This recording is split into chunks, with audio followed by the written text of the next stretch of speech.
Well, hello, everybody. This is Melissa Chareau with The Fully Mindful, where we delve into what it truly means to embody mindfulness and presence in our daily lives while uncovering our intrinsic worth and purpose.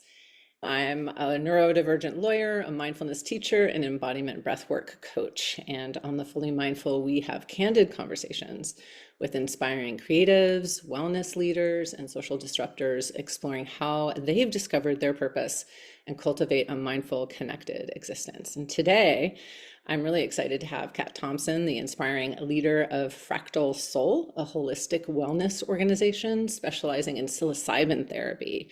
With over 20 years of high-tech and entrepreneurial experience at companies like Nike, Twitter, and Intel, Kat has excelled in strategy, operations, consulting, management, the works. She's a lifelong student of mental health and healing, and she discovered the transformative power of psilocybin, aka the magic of mushrooms, starting with microdosing during her corporate career to manage stress and enhance focus. She later used higher doses to heal trauma and gain profound insights into life and love. And I can't wait to talk about that. At Fractal Soul, she leads a team dedicated to helping individuals manage anxiety, process trauma, using holistic approaches. Kat's work spans the gamut as she works with corporate leaders, women dealing with anxiety, and relationship wounds. So I'm happy to have you here today, Kat. Welcome. Thank you so much. Thank you for having me. I really appreciate it. Yeah, and for some of the listeners who might be in other states, they might be like, wait, what? Psilocybin, magic mushrooms, what the what? Mhm. So here in Oregon, this is now a legal practice. Is that right? Yeah, that's right. It rolled out last year, and so we are a little over a year in now to this legal therapeutic option here in Oregon, which is great. I'm just curious if you know, are there any other states that are considering this or have done this yet?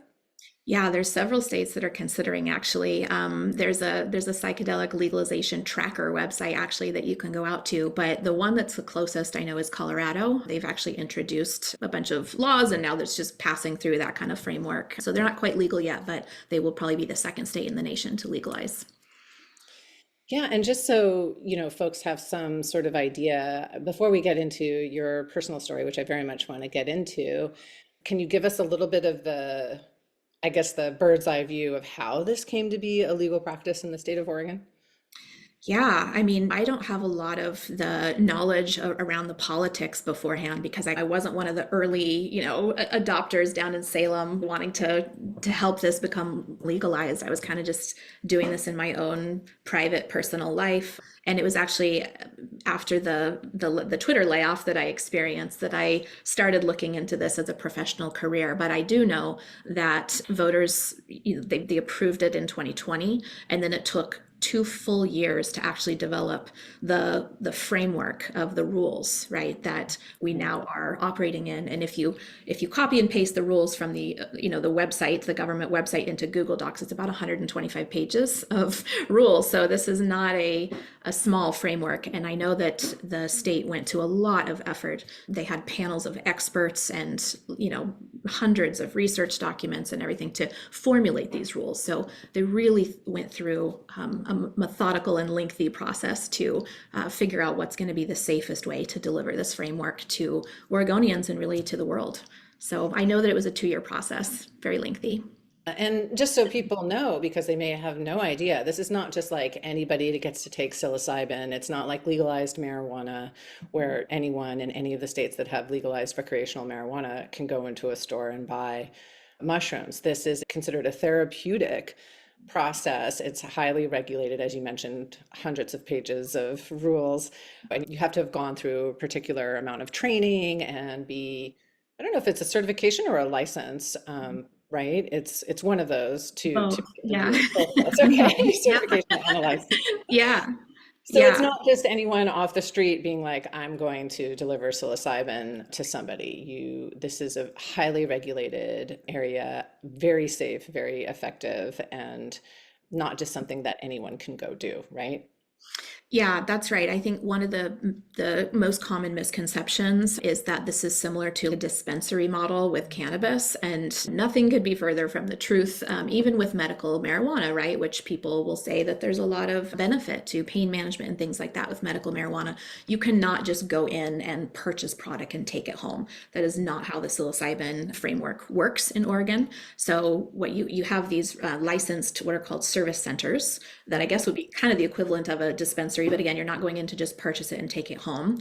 The service center is somewhere that if you are pre-approved and by appointment only, you have to go through intake forms and all of that, but you can legally go into one of these service centers, purchase a dose of psilocybin product, and then consume it on site under the guidance and watchful care of a licensed facilitator. So that's essentially how the framework works. And that's a really, really big difference from just going into a dispensary and then buying whatever you want and taking it home and taking however much you want. Yeah, really different. Although I will note, if anyone saw it, and I think it was either the Oregonian or the Willamette Week, there was a pop-up dispensary for a very short period of time, Yeah, yeah, the very shroom shop. illegally in Yeah, downtown. yeah, it was that one on Burnside, I Yeah, think. It was yeah. called the Shroom Shop, and eventually, yeah, the feds came in and busted it. So, Yeah, so very mhm. for a very short time, if you lived in Oregon or you came to Oregon, you could buy mushrooms, but that is not what this particular framework is for at all. And that is definitely was not and is not legal to have a dispensary. So Yeah.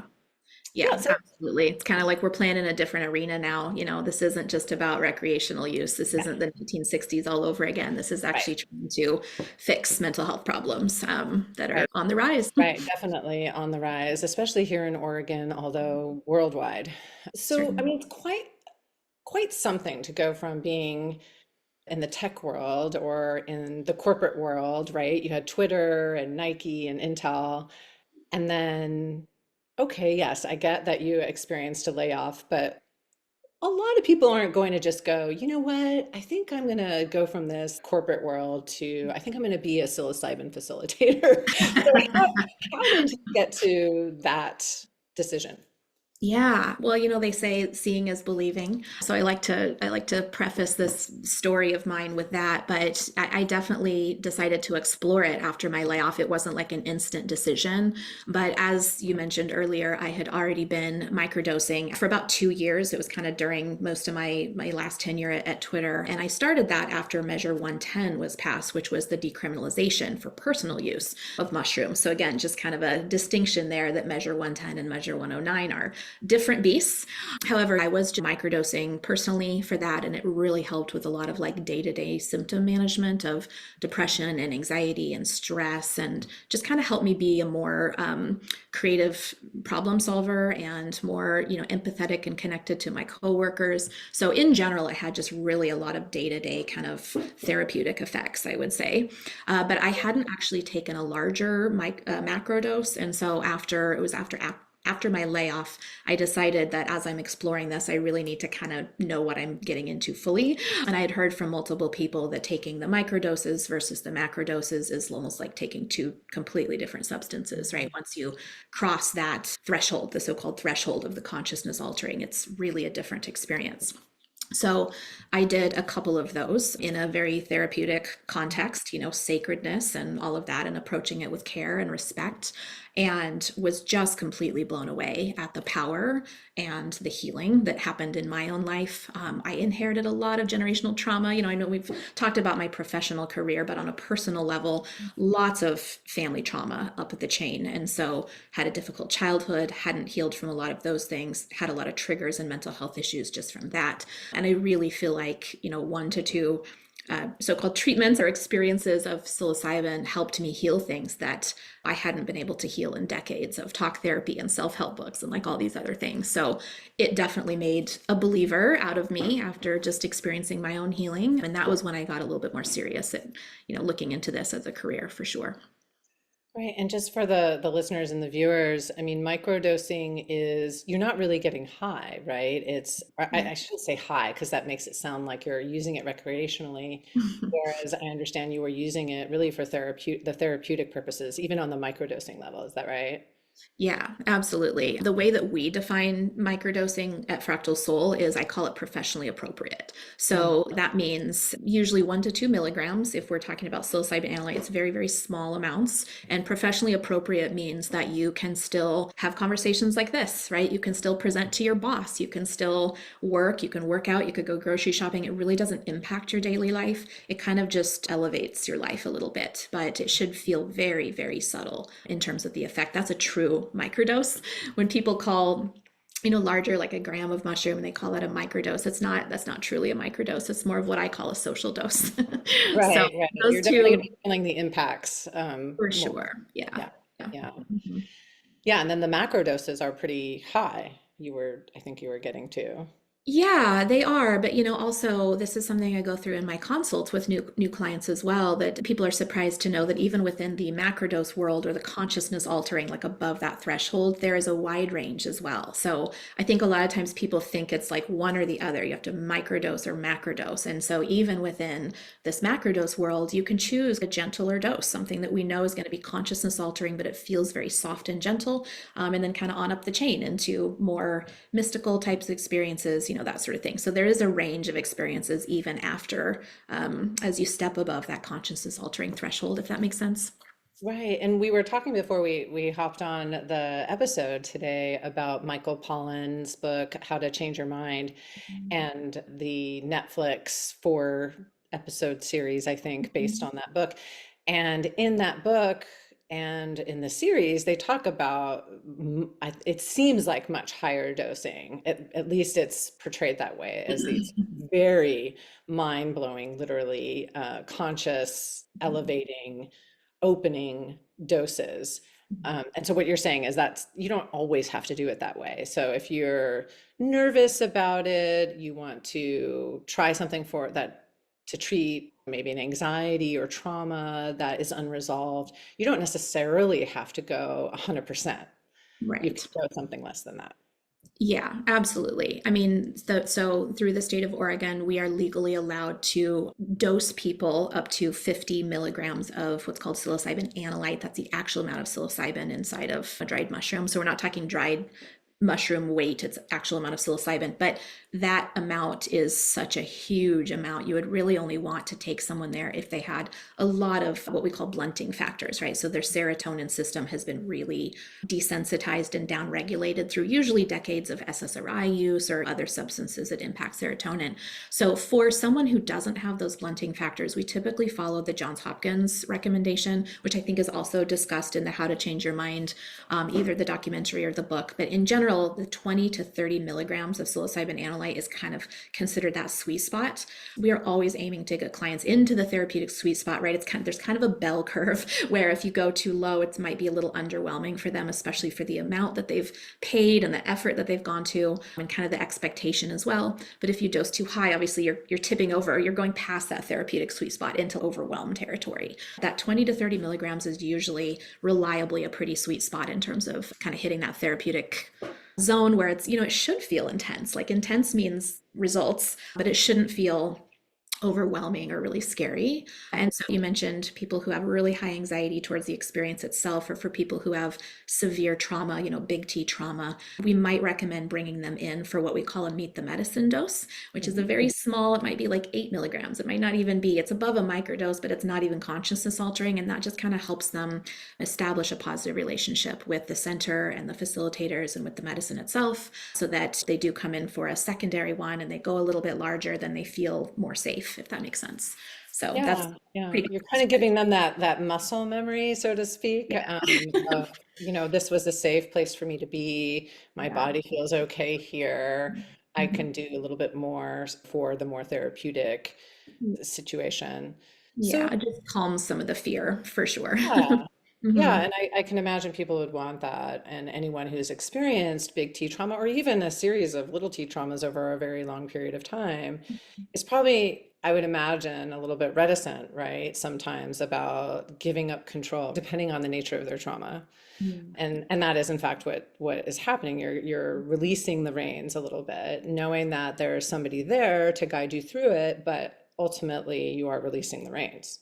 Yeah, absolutely. I like to tell people, even though sometimes this is called therapy or has therapeutic value, this is not at all talk therapy, right? Your partner in this whole thing is not a therapist. It's not even really the facilitator. The facilitator is there to help support you and to kind of hold space for you. But the partner in this is really kind of the psilocybin is acting as this medicine. I think it's really important to be able to just go through this yourself with the medicine, and it's self healing, it's self therapy. I don't know if that makes sense, but that's a really important point that because people come in and I think that sometimes they really feel like, well, the facilitator is going to do this for me. No, you're doing this for you. You have to choose to release those reins, as you were saying, and it feels a little bit like kind of stepping into a river current.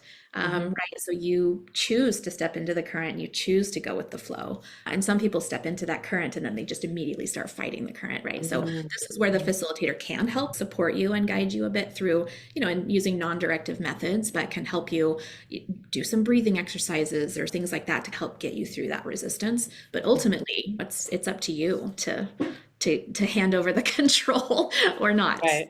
So, yeah. Yeah, I'm interested in, and we've danced around it. We've had a lot of conversation already about what this looks like. But if you could just take us through the typical journey, what is it that like when somebody is interested in fractal soul and they want to experience a journey, take us through from that point of contact forward. How does it work? Yeah, sure. So the therapeutic framework in Oregon, first of all, there's three phases to it, right? It's not like just calling up a service center and making an appointment like you would for a massage. So you actually have to, I know, and a lot of people do that. We get calls all the time where people are like, can you fit me in tomorrow? And we're like, this isn't a fit you in type of situation. This is a making sure you're safe. And of course, we want to serve as many people as we can. And it's open to all adults who are 21 and over around the world, as long as you fit a few screening questions that we must ask legally. So from that first contact, it really kind of goes into an intake and screening where we ask a few medical questions, just making sure that it's going to be safe for you to take psilocybin here. Again, we are not medical doctors, but we just know some screening questions to ask that are higher risk. After that, if we don't see any problematic areas, then you would move into what's called the preparation phase. So preparation is kind of reviewing all the intake forms, planning out your journey, maybe going through a few preparation exercises like journaling or meditation or some breath work just to kind of help prime the pump for releasing and letting go. And then after the preparation, of course, is the big day. It's your administration session. So that's the journey itself. And then afterwards is something that's really important. It's called integration. So integration is applying all of the things that you learned in your session to your daily life. So that's where we really see lasting change, is when people practice integration with intention and care. So that's three phases of the therapeutic framework in Oregon. Some people might not know what the medicine actually looks like. Are you eating mushrooms? Is it a pill? Is it a liquid? What is it? Yeah, that's a great question too. I know some other service centers do like whole dried mushrooms, but we actually have a finely ground mushroom powder. Mm. And that's because at these other service centers who have whole dried mushrooms, a lot of times they just make the clients grind it up themselves using an herb grinder or something else. And so for just kind of ease of dosing and convenience, we just have our supplier grind it into a really fine powder. So it comes in these cute little black glass jars, and it's just a powder. We use an albino strain of mushroom primarily, so it's like an off-white color. And yeah, you just kind of dump the powder into a mug, and then you'll add a hot drink of choice, whether it's tea or some people like hot cocoa. Mushroom cut cocoa is delicious. And that's how they actually consume their dose. So yeah, it's just a finely ground powder, and it's got a fairly mild taste, maybe a little bit earthy, but it's, yeah, usually not too bad. Yeah, I was gonna say the mushrooms don't taste terribly good, so I could see why you would want to have it be in a tea form or Yeah. a hot cocoa form or something that might taste a little bit better because it has a little bit of a pungent flavor just on its own, right? Yeah. Yeah. Yeah, And I think different strains are different as well. Like for some right. reason, this albino strain seems a little milder, but it's definitely tastes like mushroom, right? Yeah, That's what yeah, you're eating. that's Um, what you're eating. Yeah. right. So take us through like what the journey looks like for someone. Again, it kind of follows a bell curve, right? Like everything does. And so there's the three phases of that. There's kind of this like come up phase or onset phase that happens. And then there's kind of the bulk of the journey. And then the psilocybin doesn't just leave your body all of a sudden. So there's a very gradual kind of come down phase as well. Usually it depends on your metabolism and how quickly your stomach will digest, and then your liver will convert the psilocybin to a simpler molecule called psilocin. That's what actually goes up into your brain, and that's what's actually psychoactive. So that whole process, it just depends on how your metabolism is, but some people start feeling it in just 5 minutes. Some people it takes half hour or 40 minutes, but usually that time is good to just kind of wait and chill and get into the music or do some breath work with your facilitator or just ready yourself, ready your mind and your body. So once you start feeling the medicine in your body, then usually typical things are chills, yawns, maybe some giggles. Your skin might tingle a little bit, or your muscles might feel kind of almost like you took a muscle relaxant. Those Mhm. are some bodily indications, right, that your journey is starting.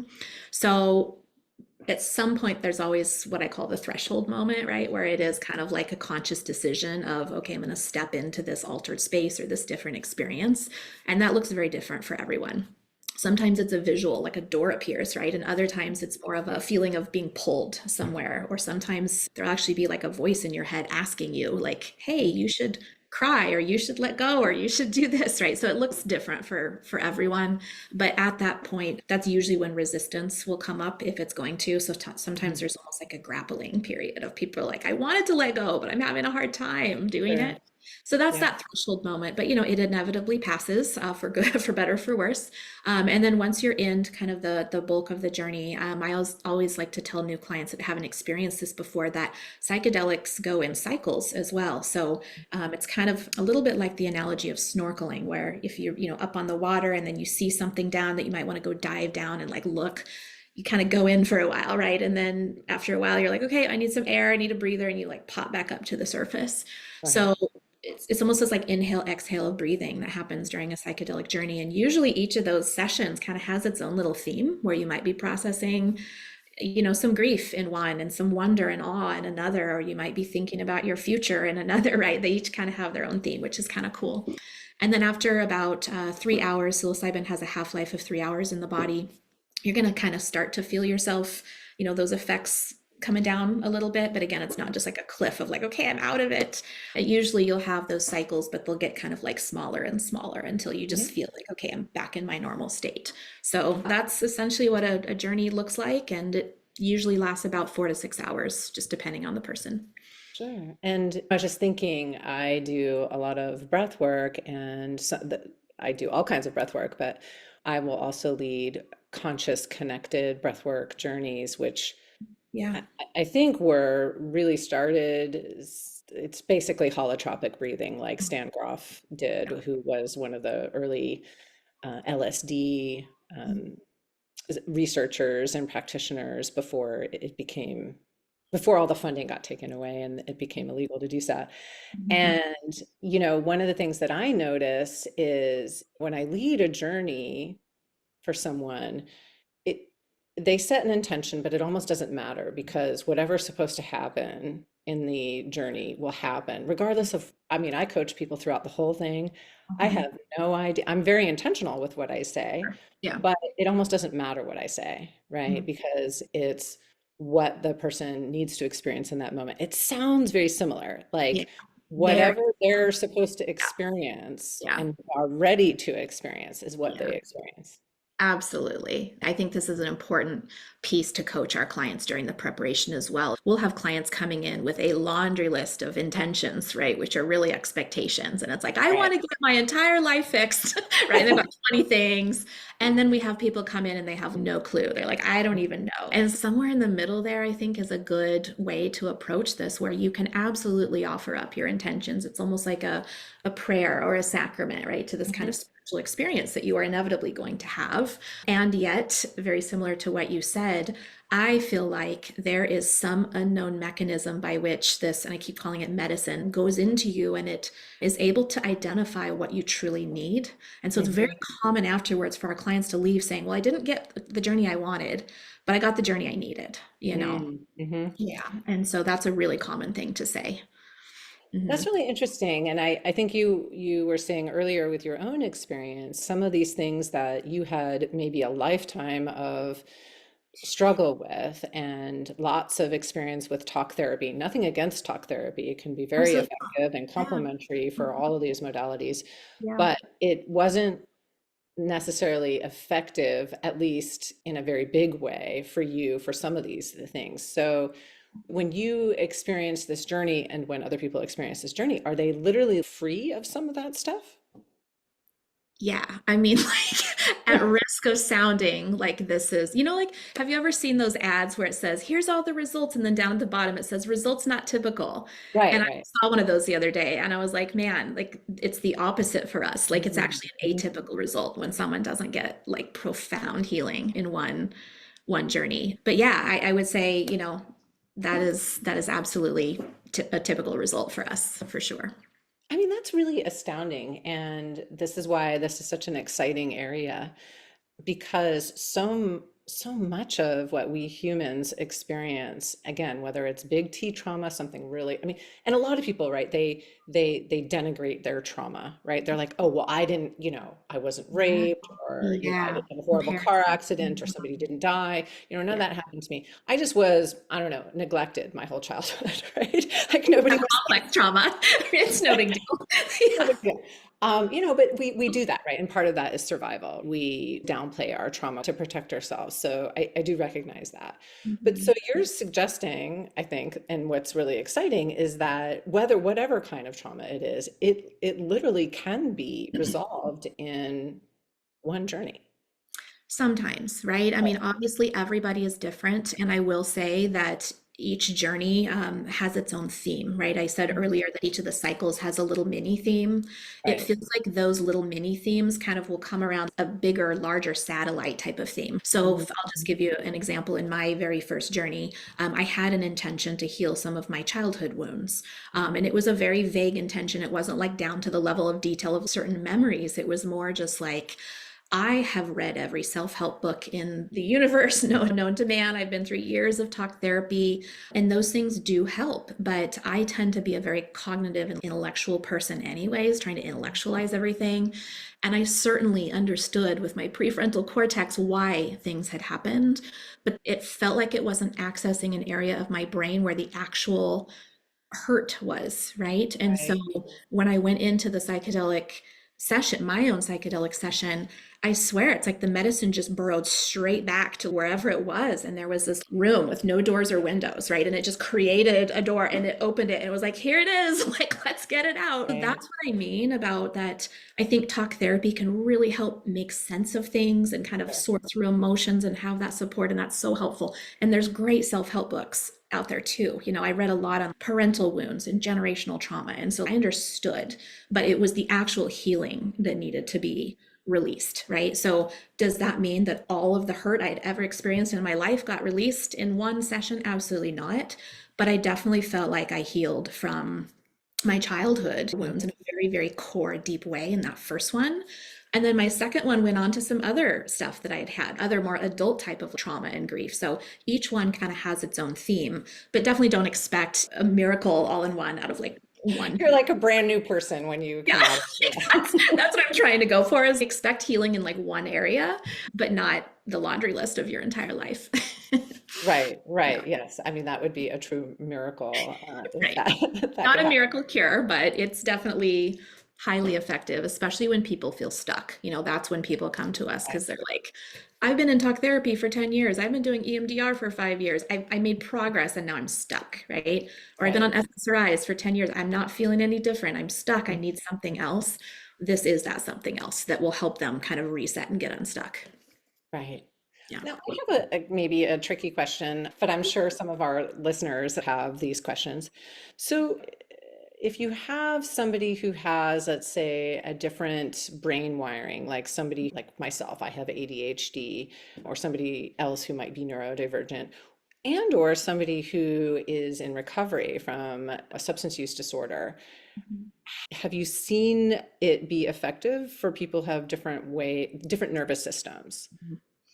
So I feel like you should probably have a follow-up podcast specifically on this and invite a Yeah. couple of my staff several of my staff are neurodivergent and ADHD.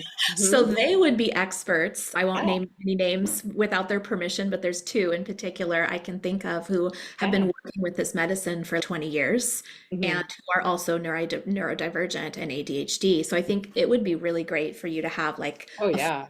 call on them. For And sure.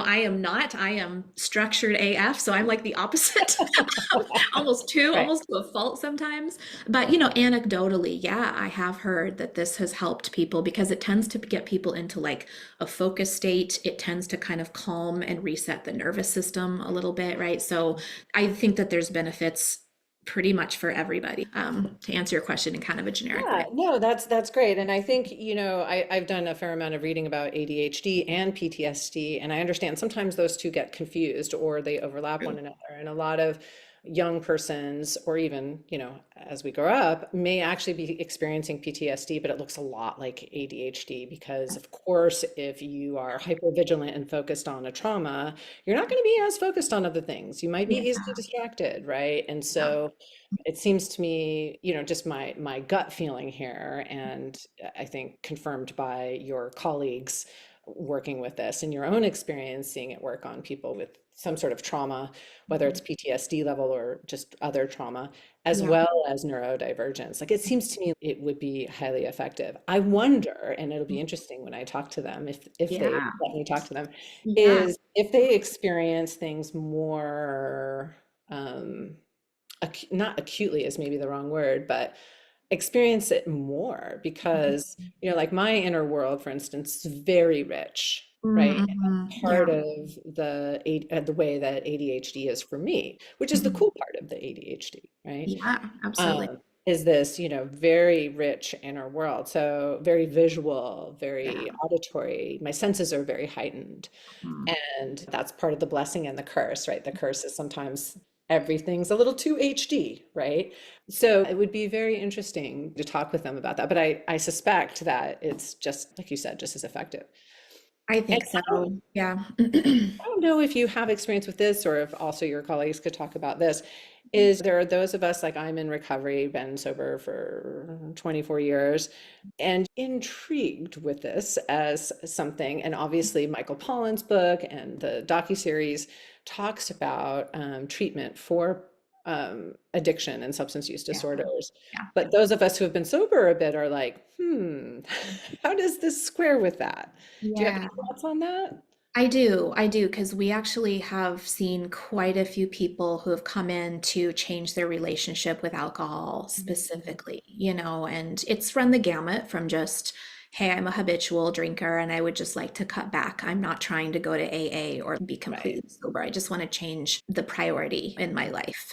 To up to people that we have actually recommended, like you need to ensure you're not having withdrawal symptoms. You need to Right. be, you need to be probably go to a rehab for a little while and then come see us. We just Right. want to make sure that this is safe for you. So we've seen the full gamut come through there, but yeah, absolutely. And sometimes we'll have that conversation in a consult where someone, this just a recent one came in and was like, I'm really interested in doing this, but I'm concerned about that this is like just another drug, right? Mhm. So the very first step is making sure that your relationship towards psilocybin and your thoughts towards it is helpful and not harmful, right? So, kind of helping to reframe it from drug or the narratives around this is a schedule 1 controlled Mhm. substance, all those narratives that got set up in the late 1960s, kind of reframing those to, hey, this is a natural substance that's been around before humans, right? Since Mhm. the age of the dinosaurs, really. So thinking it as more of kind of a medicine versus like a drug that you're going to get addicted to, I think is just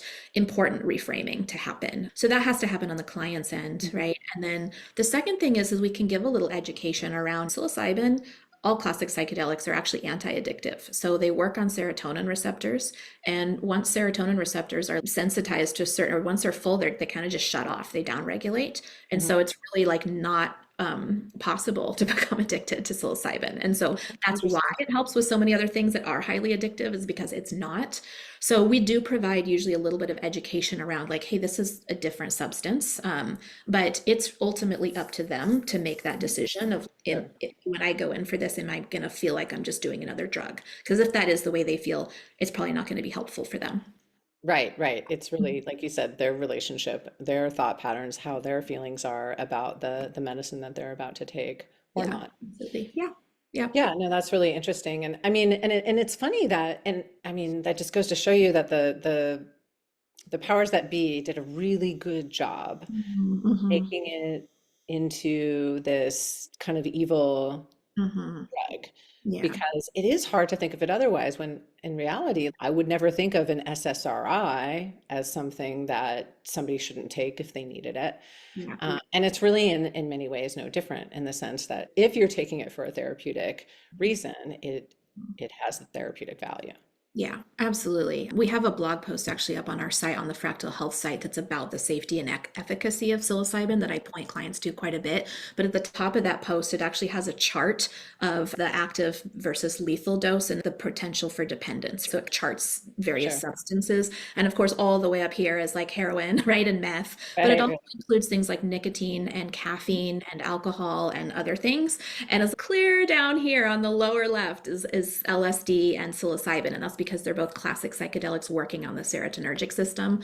So it's mhm, really helpful, I think, sometimes for clients to see all of those different substances panned out, and they see actually how low potential for dependence and low active versus lethal dose it is. I mean, you'd have to eat like 33 pounds of mushrooms to actually get to a lethal dose. Like it's physically impossible to right, overdose, on psilocybin. You could, of course, take an overwhelming dose, but the physical acute toxicity is very low on psilocybin right. mushrooms. So that's helpful sometimes for people to just reframe it. Yeah, Yeah. yeah. Hmm. And on the other end of things, I mean, totally different subject. One of the things that struck me from my own experience with psilocybin is the consciousness opening aspect of it. And, mine wasn't guided and facilitated, so I can only imagine what it would be like when it's in a set and setting that is a therapeutic setting, facilitated by somebody who's was keeping you safe and holding space for you there. Yeah. And so there is this aspect. I mean, not everyone has to go in for this, Hmm. but you certainly could. And I've read and heard that this is a result for a lot of people, is this sort of consciousness expanding, almost spiritual, or Yeah. maybe truly spiritual experience. Is Yeah. that something Yeah. Not that almost. an It actual? is. Yeah, say more about your own experience and or what you've seen in your clinic. It's my personal opinion that one of the therapeutic benefits of psilocybin is that it does tend to make you feel very connected to the rest of humanity, to the world around you, to the universe, right? And so that is a very predictable outcome of psilocybin, for, again, through unknown mechanisms, but very, very predictable result, especially towards the tail end of a journey. It's very common for people to feel like, wow, I just feel not alone anymore. I don't feel as isolated anymore. I realize that maybe even if I have a tough relationship with my family or I don't have super close friends, that doesn't seem to matter as much because I just feel like I belong, right? And that is just such a therapeutic benefit in general, to have that weight lifted. The definition of spirituality really is just that you experience or believe in something that's larger than yourself, and it doesn't have to fit into a religious framework. And that's kind of what's wonderful about psilocybin as well, is it really kind of fits into a bunch of different traditional religious frameworks and also just more general spirituality. But from my own experience, I mean, I was telling you earlier, I was raised in a very conservative Christian home. I went to a Christian college, and then after that, there's kind of a series of life events and a lot of studying. Again, I'm intellectual, so I studied a lot, and I like to joke with people, I kind of studied my way out of that religious framework, because the more I studied, to me, just the more it didn't make sense. So what I ended up doing was swinging that pendulum the other way for 10 years and just became like hardcore atheist, skeptic, science only, everything else is BS. And I lived in that world for a while and it was fine, but then I still felt like there was something missing. And honestly, psychedelics have really helped me kind of just reconnect with this greater sense of, I am connected to other human beings. I am connected to all life on this planet. I am connected to potentially life on other planets that we don't even know. You just get this sense that you're like part of this great network, right? Which I think is really beautiful. And certainly that's something I experienced in my own. And in my own, it's actually gotten much more specific, not just the connection, but actually feeling specific spiritual entities talking to me as well, which I know some people would say, oh, that's just a hallucination or what. But to me, it felt very meaningful. Mhm. And it's always been very benevolent and teaching me about wisdom, wise things like the importance of love. And, it's never been superfluous. So, whether you want to call it reality or not reality, it's been very meaningful to me and really beneficial. So, it's become a spiritual practice of mine to just sit with this sacrament, this medicine, whatever you want to call it, on a regular basis. Because even after I've healed, my grief and my trauma from various life events, prior life events, I consider it now an ongoing spiritual practice where I just go and sit with these unknown spiritual mentors who teach me about various things, and I learn so much in every single session of mine. So that's now my own brand of spirituality, I guess you could say.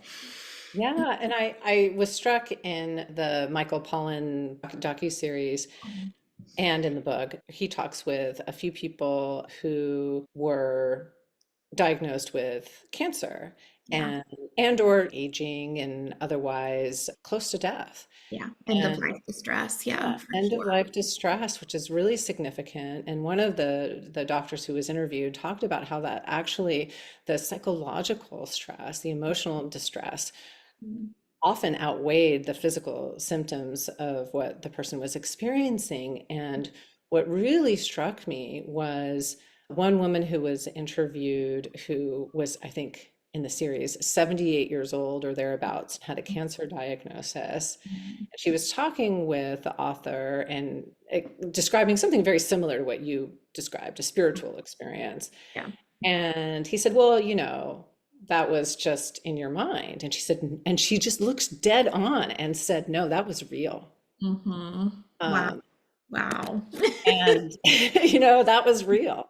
And that's what I'm getting from you is this, it's not sure you could always hang your hat on, okay, this was a hallucinogen and this is why I felt this way. But from what I understand, everyone who experiences it as something that is very real. It doesn't feel drug induced, it feels Right. authentic, right?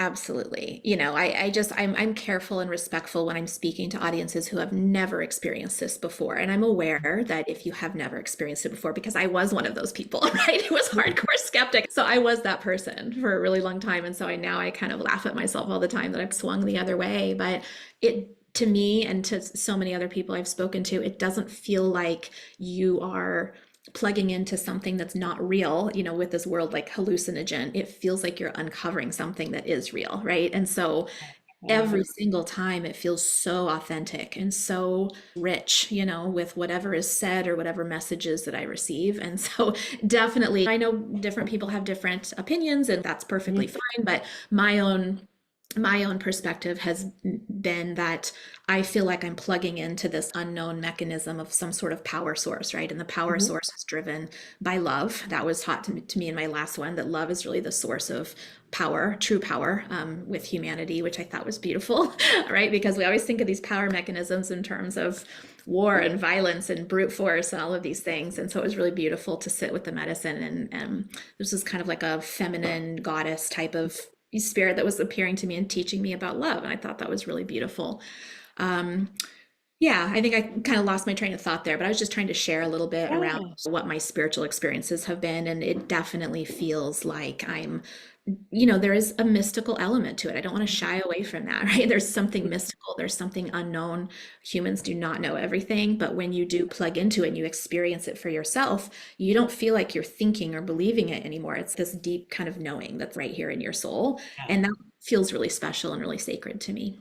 I love that, a deep kind of knowing. Mm. I'm wondering, do you feel that connection even if you're not in a journey? So it's a lasting connection that you feel?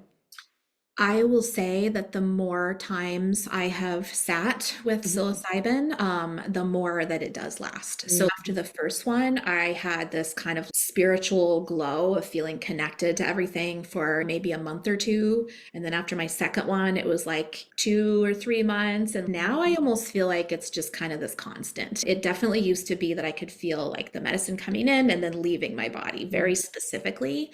And now it feels like I feel like I'm done with the journey itself, but I still feel there's like a presence there all the time, which is kind of cool. So I can call on it in times of stress, which is really Mhm. helpful. But I think eight, I've sat with it 8 times now.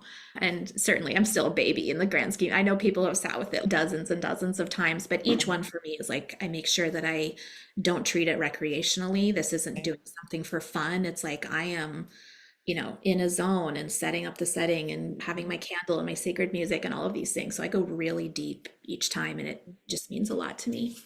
Yeah, no, I Yeah. love that.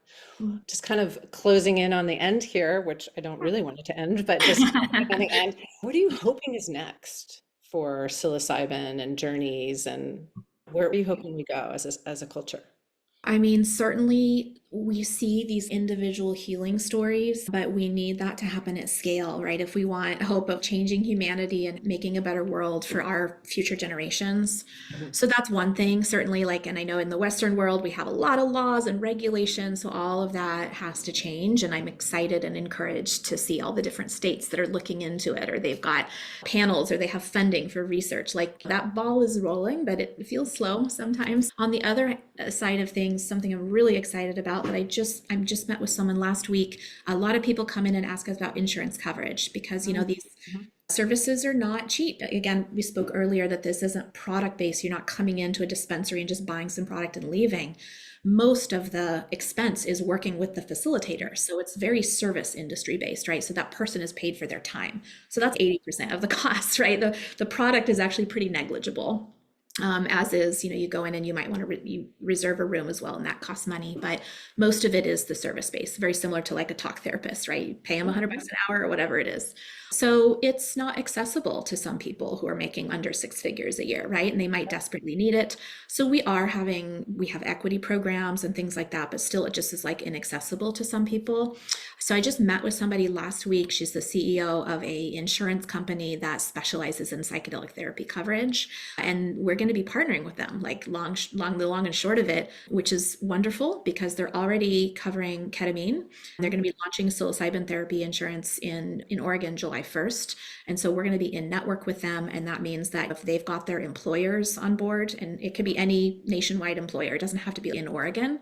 So if Mhm. they're on board and the employer is kind of bought in, then those employees can start getting insurance coverage for this, it's just like Wow. mind blowing. I really thought this was going to be a year or two out before we could even look at insurance coverage. So the fact that we could start potentially offering it this summer is just like, I'm ecstatic about it because more people need these services, right? And Yeah, yeah, 100%. Yeah, yeah, more people absolutely. need mental health. We have a crisis going on, and this seems to be a really effective modality for quite a few people. And so it would be great if it were accessible to more, and that's exciting. Yeah, Yeah, absolutely. So that's where we're headed. awesome. So, how can people find out more about you and your clinic and what services are available or anything else you want us to know? Yeah, sure, absolutely. The actual center is called Fractal Soul. We're located in Beaverton, Oregon, which is the home of a bunch of the tech campuses. We're close to Nike headquarters and all of that. So it's about 15 minutes west of downtown Portland. Fractalsoulpdx.com is that website. We also, and that's for the physical on-site service center, by the way. So that's where you would go to physically buy your mushrooms and have your experience. And then we have a sister company called Fractal Health Consulting. That's really the services and the education arm. So that's staffed with all of our facilitators. So we do have two separate websites, but you can get the same information on both websites in terms of the services that we offer, the pricing, meeting our team, all of that. So it's fractalsoulpdx.com and fractalhealthpdx.com are the two sister websites. I would say start there, and then we've got an eligibility form on that site too, because it's got some screening questions just to make sure that we're legally able to offer psilocybin services to our clients. Yeah. Yeah, that's great. And I'll make sure to put those in the show notes as well. Is there anything that we didn't talk about that you were hoping we would talk about?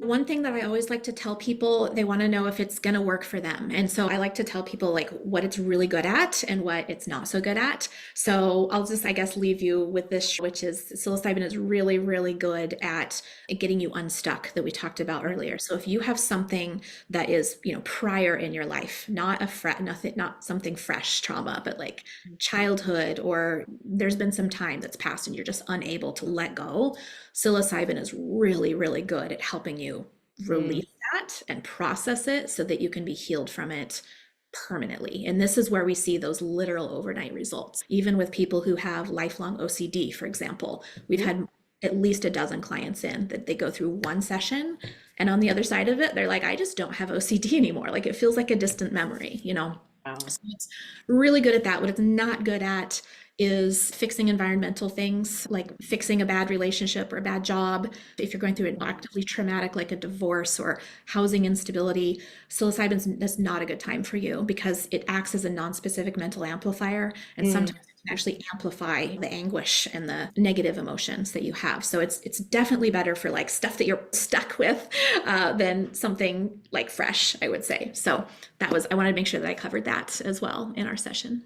Thank you so much. And I appreciate your time. And this has just been a fascinating conversation. And I can't Yes. wait to have maybe parts 2 and 3. So more on that later. I'm sure. I'll reach out to my staff that are neurodivergent. I'm sure that they would be happy, at least one of them would be happy to come on and just talk. If you wanted to have kind of a specialty episode, that would be great. I think that would be great. I think listeners would be really interested. Yeah, So thank you awesome. very much. And I Yeah, know thank you I'll for be talking with you soon. Sounds good. All right. Thank you so much.